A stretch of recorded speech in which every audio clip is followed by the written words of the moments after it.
Hello student, today I am going to discuss about a chemistry lab, applied chemistry lab, proximate analysis of coal. So first we have to know about theory for this experiment. Then coal is a primary solid fossil fuel. Coal sample has to be analyzed before using it any field industry to find out its quality and suitability. Moisture, volatile matter and ash content of coal are determined under proximate analysis. This method is simple and quick and is used primarily to determine the suitability of coal for cooking, power generation or for iron ores smelting in the manufacture of steel. তাহলে প্রথমে আমাদের কোল কি সেটা জানতে হবে এবং এই proximate analysis কি সেটা সম্পর্কে আমাদের একটু জানতে হবে। তো coal is a primary solid fossil fuel, এটা একটা জ্বালানি, এটা জ্বালানি হিসেবেই ইউজ হয় এবং এটা হচ্ছে জীবাশ্ম জ্বালানি, fossil fuel. Coal sample has to be analysed before using it any field. আমাদেরকে এটা ইউজ করার আগে আমাদেরকে একটু অ্যানালাইজ করতে হয়, এটার বিশ্লেষণ করে আমাদের দেখে নিতে হয় কোনটার কোয়ালিটি ভালো এবং কোনটা গুণগত মান ভালো এবং ব্যবহারের পক্ষে উপযোগী কোন কয়েল। এবং এই প্রক্সিমেট অ্যানালাইসিসের মাধ্যমে আমরা যেটা বের করি ময়েশ্চার কত আছে, ভোলাটাইল ম্যাটার কত আছে এবং অ্যাশ কন্টেন্ট কতটা আছে এর মধ্যে, সেটাই আমাদের এই প্রক্সিমেট অ্যানালাইসিস করে বের করতে হয় এবং সেটার উপরে ডিপেন্ড করে কোন কোল কোয়ালিটি দিক দিয়ে ভালো এবং কোনটা খারাপ সেটা আমরা কিন্তু বলে দিতে পারি এই প্রক্সিমেট অ্যানালিসিসের মাধ্যমে। এটা কোথায় কোথায় লাগে না, suitability of coal for cooking, power generation or for iron ore smelting in the manufacture of steel. Different company বা ম্যানুফ্যাকচারের যে ইন্ডাস্ট্রিগুলো আছে সেগুলোর ক্ষেত্রে জ্বালানি হিসেবে পাওয়ার জেনারেশনের জন্যে এবং কিছু মেটালিক এক্সট্রাকশন যেটাকে করা হয় মেল্ট করে তার থেকে কোনো মেটালকে প্রোডাকশানের জন্যে কিন্তু আমরা এই ফার্নেসে বিভিন্ন ধরনের কোলকে ইউজ করে থাকি এবং কোন কোল কত ভালো সেটা জানার জন্য আমাদের এই প্রক্সিমেট অ্যানালাইসিস করতে হয়। ওকে, then what is moisture in coal and what is the effect of moisture in coal? Moisture held within the coal itself is known as inherent moisture and is analyzed.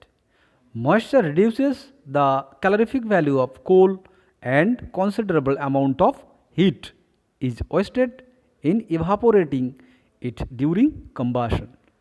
Moisture content should be as low as possible.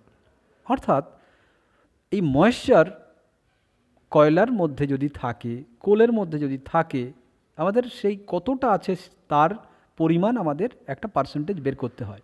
তো এটা থাকলে কি অসুবিধা না, moisture reduces the calorific value of coal, অর্থাৎ কয়লার যে তাপন মূল্য অর্থাৎ ক্যালোরিফিক ভ্যালু এটা কিন্তু রিডিউস করে, কমিয়ে দেয়। And amount of heat is wasted in evaporating it during combustion. এবং এই ময়েশ্চার যখন থাকবে এবং যখন আমরা এই কোলটাকে কম্বাশন করব, জ্বালাবো, তখন কিন্তু বেশ কিছু পরিমাণ তাপ যেটা প্রোডাকশান হবে তার কিছুটা হলেও কিন্তু এই ময়েশ্চার থেকে এভাপোরেশনের জন্যে অর্থাৎ ভেপারাইজেশন হওয়ার জন্যে কিন্তু কিছুটা হিট অ্যাবজর্ব করে নেবে। তাই সেক্ষেত্রে আমরা যতটা হিট জেনারেট করতে চাইছি টোটাল কম্বাশনে কিন্তু টোটাল হিটটা কিন্তু আমাদের কাজে লাগাতে পারবো না। কেন না, কিছুটা হিট কিন্তু এই ময়েশ্চার থেকে ভেপারাইজেশনের জন্য অ্যাবজর্ব করে নেবে। তাই moisture content should be as low as possible. Moisture যত কম থাকবে ততই কোলের কোয়ালিটিকে ভালো করে। এরপরে আমরা আসছি অ্যাশ। তো ash content of coal is a non-combustible residue left after coal is burnt. It consists of inorganic matter like silica, alumina, iron oxide, lime, magnesia, etc. Ash reduces the heating value of coal, reduces air supply in furnaces, and also requires labor for its regular disposal. Therefore, ash content of coal should be as low as possible. অর্থাৎ ash কি না নন কম্বাস্টেবল residue. আমরা একটা কোলকে পোড়ালে যে ash বা ছাই হিসাবে যেটা পড়ে থাকে সেটাই হচ্ছে কি অ্যাশ। তো এটা থাকলে এটা কতগুলো কম্পাউন্ড বা কতগুলো সাবস্ট্যান্সের প্রেজেন্সের জন্যেই কিন্তু এই অ্যাশটা পাওয়া যায়। তো সেগুলো কি কি না like silica, alumina, iron, lime, magnesia etcetera. তো এগুলো যদি বেশি পরিমাণে থাকে তাহলে সেক্ষেত্রে আমরা কিন্তু অ্যাশটাও খুব বেশি পরিমাণেই পেয়ে যাব। অর্থাৎ এগুলো যত বেশি থাকবে কয়লার কোয়ালিটি কিন্তু তত খারাপ হবে। এবং সেক্ষেত্রে এই কম্বাশনের জন্যে যে অক্সিজেন অক্সিডাইজ করার জন্য যে অক্সিজেন সাপ্লাই করতে হয় সেটাও কিন্তু অনেক বেশি পরিমাণ ইউজ হবে এবং ওয়েস্ট হবে সেটাতে। কেন না এই সিলিকা, অ্যালুমিনা, আয়রন এগুলো কি হয় যখন আমরা ইন প্রেজেন্স অফ অক্সিজেন এটাকে অক্সিডাইজ করা হয়, পোড়ানো হয়, তখন এর কিছুটা অক্সিজেনকে এরা রিয়াকশান করে কিছুটা ওয়েস্ট করে দেয়। যেমন সিলিকা, সিলিকন ডাইঅক্সাইড, অ্যালুমিনা থাকলে অ্যালুমিনিয়াম অক্সাইড, আয়রন, আয়রন অক্সাইডে ট্রান্সফার হয়, লাইম থাকলে সেক্ষেত্রে ক্যালসিয়াম অক্সাইডে ট্রান্সফার হয়ে যাবে। তাহলে কিছুটা পরিমাণ অক্সিজেন কিন্তু সেখানে নষ্ট হচ্ছে। তাই এখানে ওয়েস্টেজ অফ অক্সিজেন কিন্তু এখানে থেকে যায়। এবং তার সঙ্গে সঙ্গে আরও একটা ব্যাপার যেটা reduces air supply in furnace and also requires labor for its regular disposal।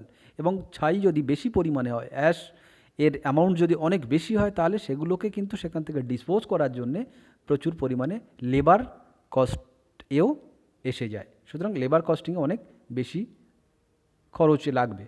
তাই সেক্ষেত্রে কি অ্যাশ যত কম থাকবে বা অ্যাশ হওয়ার জন্য যে সমস্ত কম্পাউন্ডগুলো প্রেজেন্ট থাকে সেগুলোর পরিমাণ যত কম হবে তাহলে সেই কোল এর কোয়ালিটি তত ভালো হবে। Therefore ash content of coal should be as low as possible. Volatile matter. Volatile matter is usually a mixture of short and long chain hydrocarbons, aromatic hydrocarbons, and some sulfur. Volatile matter of the coal is related to the length of the flame, smoke formation, and ignition characteristics. High volatile matter coal gives long flame, high smoke, and relatively low heating values. Volatile matter content should be low, but minimum 20% is required for the ignition of coal.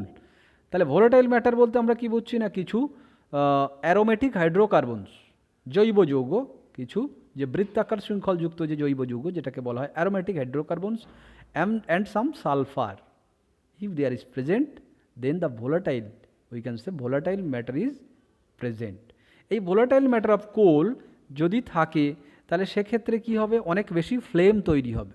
আর এই flame তৈরি হওয়া মানে কি কোনো fuel খুব quick oxidise হয়ে নষ্ট হবে এবং সেক্ষেত্রে এই ফ্লেমের ক্ষেত্রে বেশি কোল ইউজ হয়ে যাবে এবং তার ক্যালোরিফিক ভ্যালুকেও কিন্তু কমিয়ে দেবে।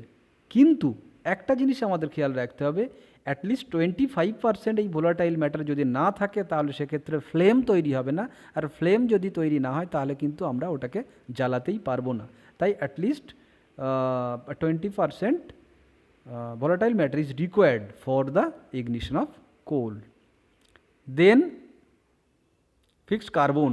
The fixed carbon content of the coal is the carbon found in the material which is left after volatile materials are driven off.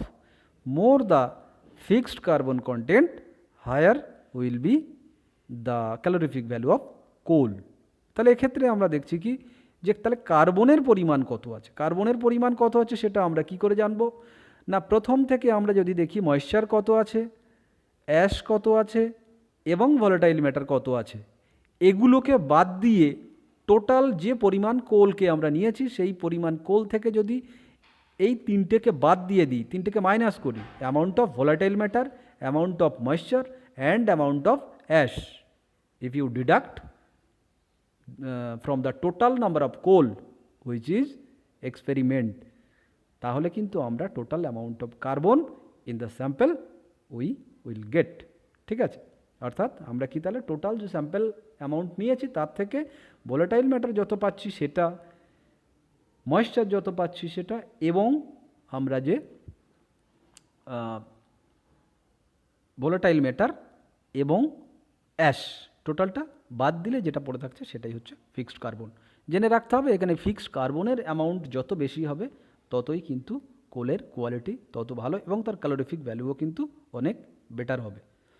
তো determination of inherent moisture first, which apparatus and materials we have to required for the experiment. We have to take a digital balance to weight the sample coal.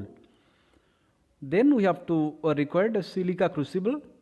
The silica crucible আমরা যখন স্যাম্পলটা কোল স্যাম্পলটা নেব, নিয়ে সেটাকে hit করতে হবে, combustion করতে হবে, তার জন্যই সিলিকা ক্রুসিবলটা নিতে হয়। কেন সিলিকা ক্রুসিবল? আদার কোনো কন্টেনার নেওয়া যাবে না কেন, মেটালিক বা আদার কোনো কন্টেনার ফাইবার না, এটা কিন্তু খুব বেশি হিটে কিন্তু এটাকে হিট করতে হয়, অ্যাবাউট 700 to 800 ডিগ্রি সেন্টিগ্রেড। তো সেখানে আমাদের এই মেল্টিং পয়েন্ট যার খুব বেশি সেরকমই কোনো একটা কন্টেনার নিতে হয়। তো সিলিকা ক্রুসিবলের মেল্টিং পয়েন্ট অর্থাৎ গলনাঙ্ক অ্যাবাভ 2000 ডিগ্রি সেন্টিগ্রেড, তাই কিন্তু আমরা এই সিলিকা ক্রুসিবল নিই ওই স্যাম্পলটাকে হিট করার জন্য বা পোড়ানোর জন্য। এরপর উই হ্যাভ টু রিকোয়ার্ড এ ডেসিকেটর। এই ডেসিকেটার যখন আমরা ময়েশ্চার এর অ্যামাউন্ট মাপতে যাব তখন এই ডেসিকেটারটা আমাদের দরকার হবে, তার কারণ স্যাম্পল কোলটাকে হিট করার পর আমরা ওর থেকে যে ময়েশ্চার বেরোতে থাকবে এই ডেসিকেটারের মধ্যে দিলে ডেসিকেটারের মধ্যে যে calcium anhydrous calcium carbon dioxide, এই ক্যালসিয়াম হাইড্রোক্সাইড থাকে, সেটা কি করবে না ওর থেকে অ্যাবজর্ব করে নেবে, তাহলে একটা অ্যামাউন্ট অফ ওয়েট কমে যাবে। কার জন্যে না এর থেকে যে ময়েশ্চার বেরিয়ে যাচ্ছে তার জন্যে, তাহলে আমরা ময়েশ্চারকে অ্যাবজর্ব করার জন্য অর্থাৎ স্যাম্পল থেকে টোটাল ময়েশ্চারকে বের করে দেওয়ার জন্য আমরা ডেসিকেটারের মধ্যে স্যাম্পলটাকে প্লেস করি। এরপর আমরা নিচ্ছি একটা টং, একটা পেয়ার অফ টংস। এটা এই যে হট সিলিকা ক্রুসিবলটাকে বাইরে বের করে আনার জন্য আমরা এই পেয়ার অফ টংসটা ইউজ করব। এরপর আমরা নিচ্ছি একটা মাফল ফার্নেস, এর মধ্যে স্যাম্পলটাকে নিয়ে আমরা হিট করব। ঠিক আছে, একইভাবে আরও একটা ওভেন থাকবে যেটা হচ্ছে ইলেকট্রিক ওভেন। ইলেকট্রিক ওভেনের টেম্পারেচারটা কত 100 to 110 ডিগ্রি সেন্টিগ্রেড পর্যন্ত থাকে, আর মাফল ফার্নেসের ক্ষেত্রে এর টেম্পারেচার ক্যাপাসিটি কিন্তু above 1000 degree centigrade. Okay, then procedure first we have to weight of empty crucible is taken and weighing the machine. Suppose W1 is weight of empty crucible. Then coal sample is taken in free weighed crucible and weighed again, that is W2. অর্থাৎ আমরা ওই ক্রুসিবলের মধ্যে sample নিয়ে কোল sample নিয়ে সেটা আরও একবার hit করলাম, এই ব্যালেন্স করলাম, দেখলাম কত না সেটা W2 gram. Then it is kept in muffle furnace and heated at 105 to 110 degree centigrade for 1 hour. আমরা হিট করার পর টং এর হেল্প নিয়ে ওটাকে বাইরে বের করে আনব। Crucible, it's then taken out and cooled in desiccator and weighed again, that is W4.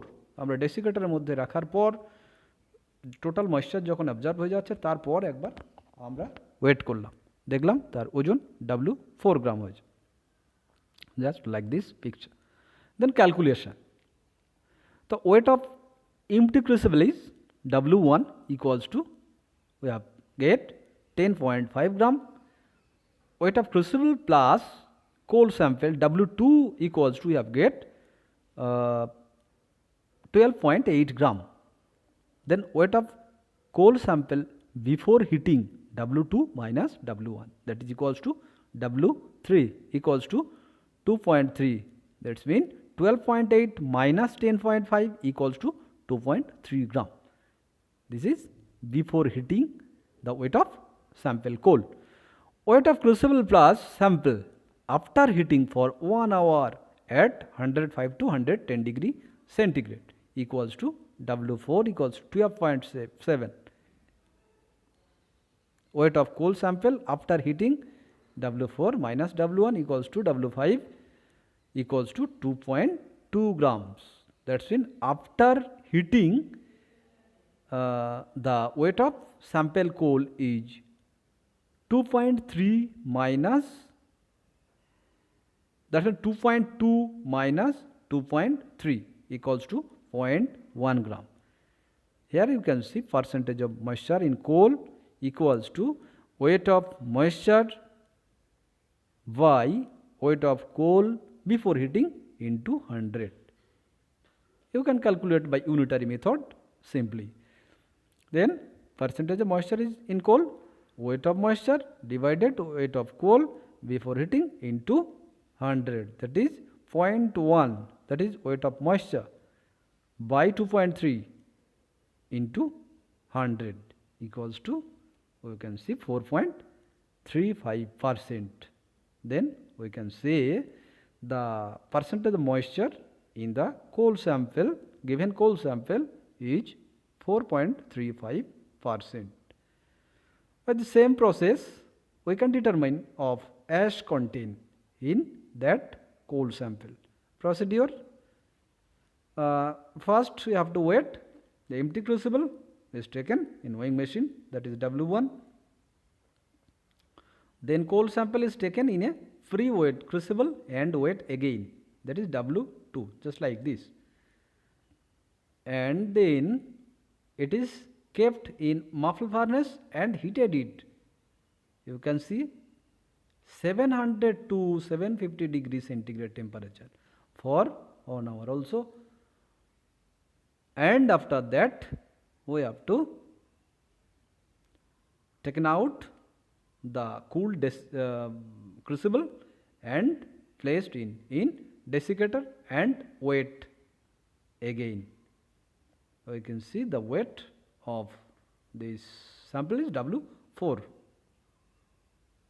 Then calculation: weight of empty crucible W1 equals 10.5 gram, weight of crucible plus coal sample before heating 13 gram, weight of coal sample before heating equals to 2.5 grams.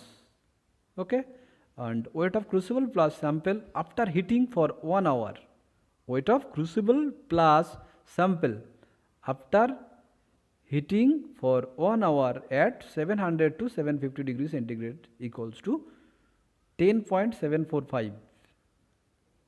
Then from there we can get the weight of ash W4 minus W1 equals to 0.245 gram. Then we can say percentage of ash in coal equals to, like this unitary method, weight of ash divided by weight of coal before heating into 100. That means percentage of ash in coal, weight of ash by weight of coal into 100 equals to 0.245 by 2.5 into 100 equals to 9.8%. Then we can say the percentage of ash in coal is 9.8%. Okay. By this procedure we can perform the experiment proximate analysis of coal. Okay. Thank you.